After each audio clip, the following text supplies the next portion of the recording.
Hello guys, कैसे हैं आप लोग। और देख लेते हैं ट्रेडिंग सेशन में हमारा भी इस वीक में क्या रहा और क्या चीज़ देखने को मिला और कैसी परेशानियां झेलने को मिली और कैसे हमें प्रॉफिट बनाने का मौका भी मिला और चीज़ों को हम कैसे हैंडल किए इस वीक में। तो चीज़ों सारी चीज़ों पे चर्चा करने के लिए हम बैठे हैं।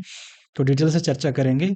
तो लास्ट तक वीडियो में बने रहिएगा कि कैसे कैसे सिचुएशन बनने के बाद कैसे कैसे मार्केट में प्रेशर झेलने के लिए आपको थोड़ा सा दिमाग लगाना पड़ता है। सेटअप के हिसाब से आपको मैनेज भी करना पड़ता है, टाइम देना पड़ता है। तो पहले मैं बैंक निफ्टी की एक चार्ट, जो वीकली चार्ट है उसके बारे में एक बार डिस्कस कर लेते हैं। जब मैं पिछली बार आया था तो आपको यही बताया था कि मार्केट जब यहाँ पे देखिए पैटर्न में भी बिहेव कर रहा है।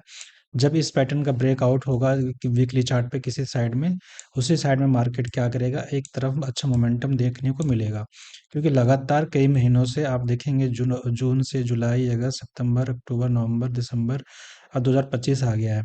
तो बहुत दिनों से क्या कर रहा है मार्केट में, एक रेंज बना हुआ है वीकली चार्ट पे निफ्टी बैंक में, जो कि आपको यहाँ पे देखने को साफ साफ दिख रहा होगा। अब देखिए क्या कि पिछले इस वीक में कितनी हाई प्रेशर सेलिंग थी। जब ये वीक में क्लोज किया था ग्रीन में, इसमें नीचे की ओर आके क्लोज किया है। तो कहीं ना कहीं अभी भी ये क्या है, बैंक निफ्टी थोड़ी सी कोशिश की थी मार्केट ऊपर जाने की। लेकिन यहाँ पे क्या है, इस जगह पे जो यहाँ पे सपोर्ट लेवल बना रखा है, अगर इस लेवल के नीचे मार्केट यहाँ पे क्लोजिंग करना चालू करता है तो कहीं ना कहीं आपको ये देखने को मिलेगा कि इस लेवल को टेस्ट करने आ सकता है मार्केट। या फिर ये भी हो सकता है कि मार्केट टेस्ट करने के साथ-साथ में हो सकता है इसके फास्ट ब्रेकआउट दे यहाँ पे। तो नीचे की ओर यहाँ पे, जब यहाँ पे आप वेट करेंगे, अपनी कैपिटल बचा के रखिएगा, तो इस टाइम आपको मौका मिलेगा ट्रेड करने के लिए। तो हर एक चीज़ को एक टाइम देना पड़ता है, टाइम के हिसाब से आपको चीज़ें देखने को मिलेगा। और अगर मार्केट मान लीजिए कि एक दूसरे तरीके से सोचते हैं कि अगर मार्केट यहाँ से मान लीजिए कि यहाँ पे रुक रुक के 1-2 वीक और रुक के मार्केट क्या करे, ऊपर रिकवरी करे। तो ऊपर रिकवरी करेगा लेकिन सेलिंग प्रेशर रहेगा ही रहेगा। ऊपर रिकवरी करेगा, सेलिंग प्रेशर रहेगा। तो मार्केट ऐसा ही चलता जाएगा। फिर इसके आस-पास, जैसे ही इस ज़ोन के आस-पास आएगा 52,400, 400 के आस-पास आएगा, 444 पकड़ लीजिए, 4 से 480 पकड़ लीजिए, जो भी है, इसके पास आएगा तो यहाँ पे भी सेलर क्या होगा, थोड़ा-सा इसको नीचे लाने की कोशिश करेंगे। तो यहाँ बायर बैठे हुए हैं, यहाँ सेलर बैठे हुए हैं। तो मार्केट जिस साइड में जो ज़्यादा पैसा लगाएगा, मान लीजिए यहाँ सेलर ज़्यादा पैसा लगा दिया तो उसको नीचे लेके आ जाएगा। अगर यहाँ बायर पैसा ज़्यादा लगा दिया तो बायर ले चल जाएगा। लेकिन अगर यहाँ बायर पैसा लगाया नहीं, सेलर हावी हो गया, तो नीचे की ओर कन्फर्म है कि जाएगा ही जाएगा। तो इस हिसाब से आपको उसी, जिस साइड में आपके बह रही है डायरेक्शन, उसी साइड में आपको पैसा लगाना है, उसी साइड में आपको ट्रेड करना है। उसी साइड में आपको डेली ट्रेडिंग पे भी ध्यान देना है कि उसी ट्रेडिंग सेशन में आपको उसी मोमेंटम के साथ में उस साइड में ट्रेड करना है। उससे ज़्यादा आपके प्रीमियम में ज़्यादा इंक्रीज होगा और प्रॉफिट ज़्यादा बनेगा, है ना? तो वीकली चार्ट पे ये सिचुएशन अभी के हाल में निफ्टी बैंक में देखने को मिल रहा है। उसके हिसाब से अभी क्या किया है, 50,988 वाला जो रेंज है, एक सपोर्ट जोन है। अगर यहाँ मार्केट इंट्राडे में देखेंगे, कल डेली चार्ट पे आपको बताएंगे, अगर यहाँ मार्केट सस्टेन कर गया तो हो सकता है डेली चार्ट पे एक दिन एक मोमेंटम ऊपर की ओर देखने को मिल सकता है, अगर इसको ब्रेक करेगा तो। लेकिन अगर नहीं ब्रेक कर पाया तो कहीं ना कहीं ये नीचे की ओर आने की कोशिश दोबारा करेगा। और इस लेवल को जैसे ही ब्रेक करेगा, एक फास्ट मोमेंटम नीचे की ओर देखने को मिलेगा आपको। तो इस जगह पे आप बिल्कुल ध्यान लगा के बैठे रहिए। जो बोलते हैं ना, एकदम होता है फिशिंग करते हैं लोग, उस हिसाब से आप दिमाग लगा के रखें, क्योंकि आप इंट्राडे ट्रेडर हैं तो चीज़ों पे आपको हमेशा नज़र बना के रखना चाहिए। अब देख लेते हैं मार्केट में हम इसका निफ्टी 50 को, निफ्टी 50 का अगर वीकली चार्ट पे अगर हम एनालिसिस करके देखें तो हमें क्या देखने को मिल रहा है। अगर इस पैटर्न में, आपको मैं पिछले टाइम भी बताया था कि अगर वीकली चार्ट पे आप देखेंगे तो इस जगह से जैसे मार्केट रिकवर किया था, तो एक अच्छी यहाँ पे रिकवरिंग आई थी मार्केट में, तो लगातार मोमेंटम देखे गया था। फिर क्या हुआ, पैटर्न चेंज हुआ, और पैटर्न चेंज होने के बाद क्या हुआ, मार्केट ने फिर पैटर्न दोबारा निगेटिव साइड का बनाया। ठीक है। अब क्या कर रहा है मार्केट, पैटर्न इस साइड का कोशिश बनाने की कर रहा है। लेकिन अगर इस पैटर्न का वैल्यू अगर रहती है, अगर मान लीजिए यहाँ पे पैटर्न बनाया है और इस जगह पे अगर बाइंग सक्सेसफुल हो जाता है, 24,000 के आसपास रेंज पे एक अच्छी रेंज है, अगर यहाँ सक्सेसफुल हो जाता है तो ये हो सकता है यहाँ से बाइंग साइड में एक अच्छा मोमेंटम आपको देखने को इस साइड में मिल सकता है, जो कि 25,100, 25,500 के लेवल के आसपास आ सकता है ना? तो इस हिसाब से मार्केट देखने को एक सिचुएशन तो ये बन रही है। दूसरे एंगल से अगर देखते हैं मार्केट को, तो कहीं न कहीं अगर नेगेटिव साइड में देखें तो एक अच्छी सेलर यहाँ पे बैठा हुआ है, सेल करके। तो ये छोटी-सी कैंडल बनी है वीकली चार्ट पे, लेकिन क्लोजिंग की है, पिछले वीक से ऊपर जाके क्लोजिंग की है, तो कहीं न कहीं पॉजिटिव मोमेंटम है। अगर मार्केट यहाँ पे सस्टेन कर जाता, सस्टेन करने के बाद अगर ये निकालेगा, तो एक अच्छा मोमेंटम ऊपर को देखने को मिलेगा। अगर 24,400 वाली रेंज अगर इसको ब्रेकआउट करके यहाँ सस्टेन कर जाता है, तो फिर देखिएगा एक अच्छा रिकवरी आपको देखने को मिल सकता है, जो कि 26,000 के आसपास दोबारा आ सकता है मार्केट। लेकिन ऐसा कब होगा? जब इस चीज़ों को क्लियर करनी पड़ेगी इसको।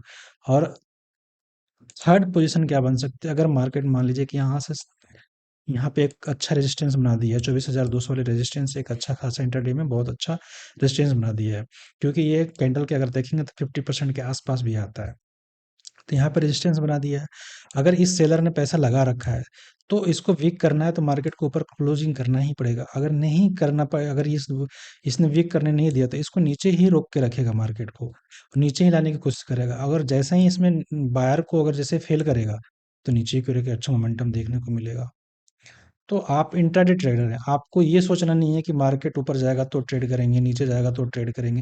आपको जिस साइड में डायरेक्शन मिलता है एट अ पर्टिकुलर टाइम के हिसाब से, जैसे मान लीजिए दिन में आप 2 घंटे ट्रेड करते हैं या फिर 3 घंटे ट्रेड करते हैं, या सिटअप सेटअप के लिए बैठे रहते हैं, तो उन चीज़ों पे आपको वर्किंग करना पड़ेगा। तो उस हिसाब से प्रॉफिटेबल ट्रेडर बन सकते हैं।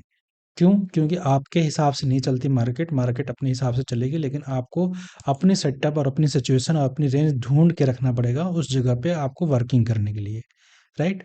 तो इन चीज़ों पे हम काम करते हैं। बाकी आपको कहीं भी बोल देगा कि हाँ जी, यहाँ से रुक जाएगा, यहाँ से मार्केट यहाँ निकल जाएगा, ऐसे सिचुएशन बनती रहती है मार्केट में। लेकिन आपको क्या करना है? आपको यहाँ पैसा बनाने आना है या मार्केट की कहानियाँ लिखने आना है? आपको पैसा बनाने आए ना, क्योंकि अपनी कैपिटल लगाए हैं। कैपिटल जब लगाएँ तो पैसा बनना चाहिए भाई। अगर पैसा नहीं बन रहा है महीने का, तो फिर फ़ायदा क्या है? आपको टाइम भी जा रहा है, नुकसान भी हो रहा है, डिप्रेशन आ रहा है, सब कुछ हो रहा है, तो कुछ मिलने वाला नहीं है। तो दूसरा काम कर लो, नहीं तो फिर अगर इसमें करते हैं तो आपको कुछ नहीं करना है। मैं आपको एक ही सीक्रेट बता रहा हूँ। आपको एक सिचुएशन पकड़नी है, डिसिप्लिन करनी है, लॉट साइज़ आपको मेंटेन रखनी है, रिस्क मैनेजमेंट रिस्क मेंटेन रखना है, और प्रॉफिट मार्केट आपको अपने आप देके जाएगा। आप कम बोलोगे, वो ज़्यादा देके जाएगा। एंड ऑफ मंथ यही रूल है मार्केट में पैसा बनाने का। जो हम कहते हैं सेटअप, ये कैंडल, वो कैंडल, इस हिसाब से मार्केट पैसा दे देगा, ऐसा कुछ नहीं है। आपको पैसा देता है आपके नुकसान। आप जितना कम ज़्यादा लॉस करेंगे, उतना ज़्यादा प्रॉफिट बनाएँगे। यही एक थ्योरी है मार्केट। जितना कम ट्रेड करेंगे और लॉट साइज़ मेंटेन रखेंगे, उतना ज़्यादा प्रॉफिट बनेगा मार्केट। और कुछ नहीं है, सेटअप सारे काम करते हैं, सबके आपकी मास्टरी करनी पड़ेगी, तो कोई फ़ायदा नहीं है। अपनी इन चीज़ों पे कंट्रोल करो, प्रॉफिट आपको अपने आप बना के देगा। आप अगर नए भी हैं ना, अगर मार्केट में बैठ के देख भी रहे हैं, तो आपको अपने आप सेटअप दिख जाएगा, अपने आप रेंज दिख जाएगा, सारी चीज़ें दिख जाएगी। तो उस चीज़ों पे वर्किंग करो। ये 2-3 चीज़ें जो पॉइंट मैंने बताया, इसको कंट्रोल करो। ये सिंपल है, लेकिन करता कोई नहीं है। हम भी नहीं करते कभी-कभी, इस चीज़ों में हम भी फेल होते हैं। लेकिन ये क्या करना है, इसको कंट्रोल करना है। जब भी कंट्रोल करते हैं, एक अच्छा प्रॉफिट बनाते हैं मार्केट में। ठीक है? उसके बाद हम देख लेते हैं सेंसेक्स में। सेंसेक्स में क्या सिचुएशन बनी है वीकली चार्ट पे, एक बार उस पे भी डिस्कस करने की कोशिश करते हैं कि उस पे क्या देखने को हमें मिल रहा है। अगर वीकली चार्ट पे देखेंगे तो उसी के हिसाब से, निफ्टी के हिसाब से ही सिचुएशन इसमें भी दिख रहा होगा मार्केट में आपको, कि यहाँ पे देखिए सपोर्ट बना रखा है मार्केट ने एक, दूसरा सपोर्ट यहाँ बना रखा है, इसके आसपास ही बना रखा है मार्केट ने सपोर्ट। अब क्या सिचुएशन आपको देखने को मिल रहा है, आप मुझे बताइए।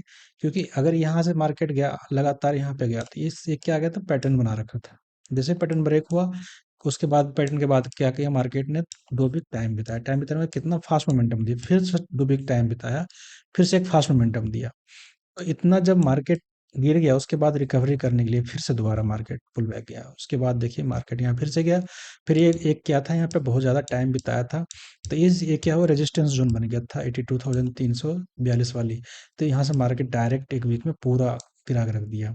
अब ऐसी सिचुएशन बन रही है, क्योंकि हमारे पैटर्न वैसे ही है। अगर एक दो तरीके से देखेंगे, तो बेयरिश फ्लैग फ्लैग पैटर्न भी बन रहा है यहाँ पे।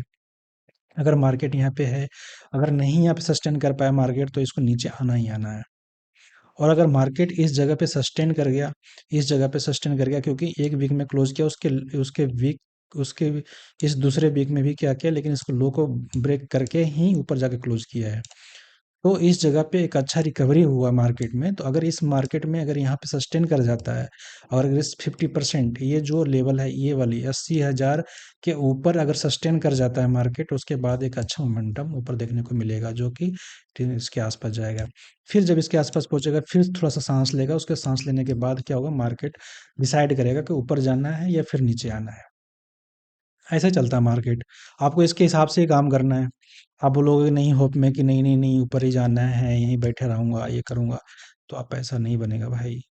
ये मार्केट है, यहाँ पे आपको स्क्रीन के पीछे बहुत दुनिया है, इसके हिसाब से आपको अपना दिमाग लगा के चलना है डेली चार्ट पे और वीकली चार्ट पे, और आपके जो 5 मिनट कैंडल चार्ट देखते हैं, जो भी देखते हैं उसके हिसाब से आपको करना पड़ेगा।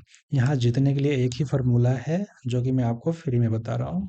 सिंपल करना है आपको, नुकसान लॉस कम करना है, एक फिक्स अमाउंट रख लो, उसके बाद अपनी एक सेटअप ढूंढो, जो सेटअप मैं बताता हूँ उस पर अगर काम करना उस पर करो, नहीं तो और कोई है तो उस पर करो। लेकिन साथ में आपको लॉस कम करना है, लॉट साइज मेंटेन रखना है, रिस्क मैनेजमेंट मेंटेन रखना है। आपको प्रॉफिट मार्केट अपने आप बना के देगा। ये बातें सबको पता है, सब कहते हैं लेकिन करता कोई नहीं, लेकिन अगर आप कर लोगे, मैं कह रहा हूँ 100% गारंटी कि आपको प्रॉफिटेबल बनाने से कोई नहीं रोक सकता। यही मार्केट का सीक्रेट, ये 3-4 पॉइंट जो कि सब बोलते हैं फ्री में, लेकिन करने के लिए कोई रेडी नहीं है। जिसने किया है, जैसे हमने किया है, और कोई भी जो करेगा, उसको प्रॉफिट मार्केट आराम से बना के देगा। बाकी आपको support, resistance, trend line, setup, inside, outside जो भी लेना है, रेंज के हिसाब से मार्केट में ट्रेड करना है, तो इस हिसाब सारी चीज़ों को देखते हुए मार्केट में एक अच्छा प्रॉफिट बना सकते हैं। मैं कह रहा हूँ इसमें से 50 से 60% तो आपको महीने का अगर रिटर्न मिल रहा है तो बहुत है। इससे ज़्यादा क्या चाहिए आपको? इतना बनता है। इससे ज़्यादा आपको बनाना भी नहीं है ऑप्शन में, अगर इतना बन रहा है तो बहुत आपके अच्छे ऑप्शन ट्रेडर हैं। इससे ज़्यादा तो कोई बना ही नहीं पाता। अगर ये कंटिन्यू बना लेते हैं, मेंटेन कर लेते हैं चीज़ों को, तो बहुत अच्छी ये चीज़ें हैं जो ट्रेडिंग में है आपके लिए। कोई भी जब बिजनेस करेंगे, धंधा करेंगे, तो आपको 20 से 25% में ही निपट जाते हैं। कितना बड़ा सेटअप, सारी चीज़ें, लेकिन इसमें आपको टाइम फ्रीडम सब मिलता है।